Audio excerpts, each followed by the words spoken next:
Riley of UMass Lowell is second. Tino Mancabelli of UAlbany is third. Derek Monroe, the winner last year, is in fourth out of UMass Lowell. Luke Patterson of Maine is in fifth. Now we've got the final here for the men's 1,500 meter. Wearing number 1, Aiden Shea of New Hampshire. Wearing number 2, Elliot Hawley of Vermont. Hatim Bukhtam of UMass Lowell is wearing number 3. Andrew Benassi of UMass Lowell wearing number 4. Nolan Hickey of Bryant wearing number 5. Sean Kennedy-Wonneberger of UMass Lowell wearing number 6. Matthew Morena of NJIT wearing number 7. Frederick Coleman of UMass Lowell wearing number 8. Aiden O'Hearn of New Hampshire wearing number 9. John Riley of UMass Lowell is wearing number 10. Thomas Folks of UMBC wearing 11.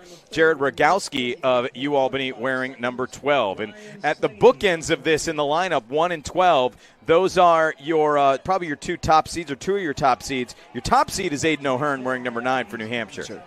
But coming into this race today, Sean Kennedy-Wonneberger had the fastest time coming in out of the prelims, and followed by Frederick Coleman out of UMass Lowell. So it's going to be pretty interesting to see if the veterans step up to the place if they were reserving their energy yesterday to be their best selves today, and see how this race shapes out. And we see them coming around that back stretch right now. Leading the way, it is Aiden Shea. We're in that number 1, and right there in second place, that is Jared Rogowski of UAlbany. And O'Hearn right behind them. As we knew, it would stack out. I see a different intensity in today's race, though, between the men at the top. It's going to be an interesting break when we see them kick into that second gear and see how that shapes out. And again, you've got things sort of spread out a little bit. It's interesting with the 15 is it is a distance event, but there's a lot of speed to it as well because you don't have that long distance. So you have that combination of, speed and strategy as we've got sort of a spread out field here again in this 1,500-meter final. Of course, Matt Cavalieri winning it for Binghamton last year. Dan Schaefer winning multiples for the Bearcats before that. Will someone not related to Binghamton win it here? Well, we don't have a Bearcat in the final, so that answer to that question is yes. We have 2 New Hampshire Wildcats in the lead right now, so it's looking really, really good that there won't be a repeat.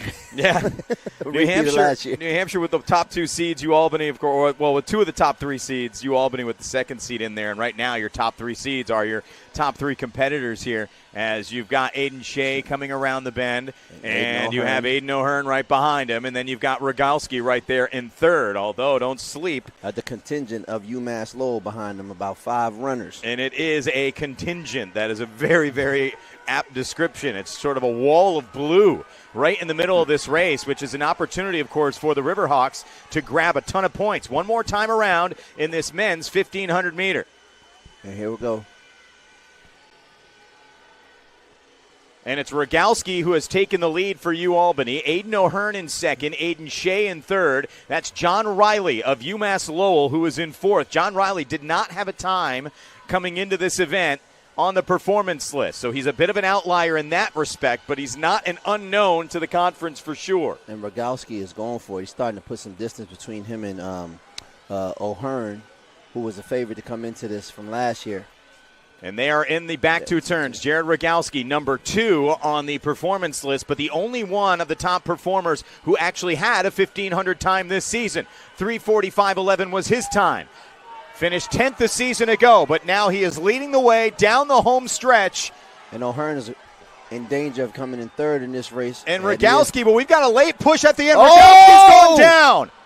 Rogowski went down right before the finish. My goodness. Unreal. Sean Kennedy-Wonneberger will take the championship.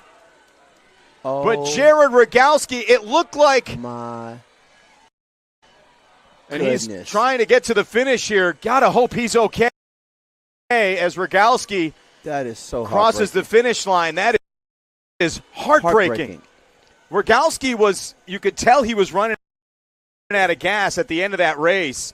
Sean Kennedy-Wonneberger had moved into second, was heading down the straightaway, and was about to catch Rogowski, or he may have caught Rogowski. Let's get another look at this here. You hate to see anyone go down, but you got Aiden O'Hearn looking over his shoulder here, and you've got Kennedy-Wonneberger on his way, moving into second place, and as he was making that move into second, Rogalski ends up going down with just a few feet to go to the finish line. There's the pass for second. Here he goes for the lead, and down he goes.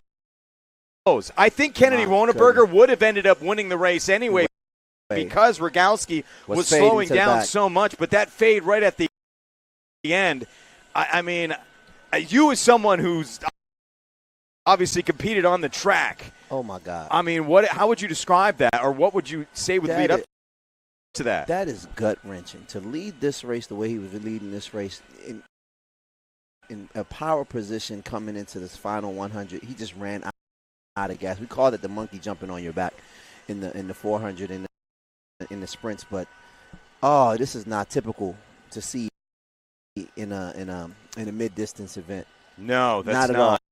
Not typical at all. And hearts out to Jared Rogalski again. Ran a great